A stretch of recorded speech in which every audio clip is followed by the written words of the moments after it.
Abangan, mas titindi ang emosyon ng housemates sa patuloy nilang pagharap sa second Big Intensity Challenge.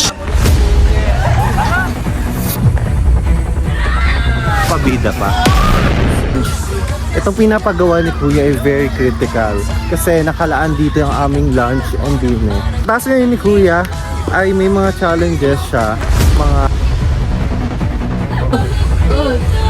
Gagawin po namin ngayon ang challenge ni Kuya. Since sa bukas ay eviction na, kailangan kong kilalanin yung isang housemate na kasama ko.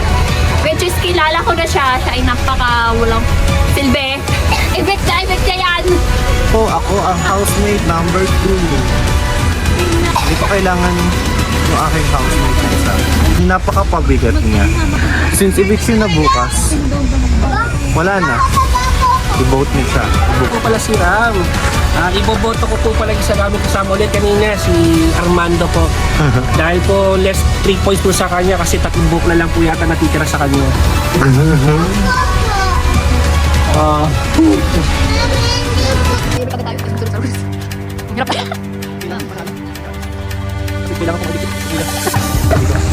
Sinasabi niya hindi daw ako papatuto.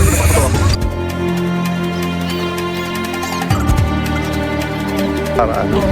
Ano masasabi mo? Na-evict na nga sila, tapos papasok-pasok sila, babalik-balik sila dito para manggulo. Siya, tinatawag ka doon sa conversion room ni Kuya. Huwag na nga mag-popcorn! Kuya, popcorn lang yung hinihingi ko. Wala na akong ibang hinihingi sa'yo, kundi popcorn lang. So, hindi ni Kuya natiis ang aking Favorite ka ni Kuya? Ay nako. Kuya na popcorn.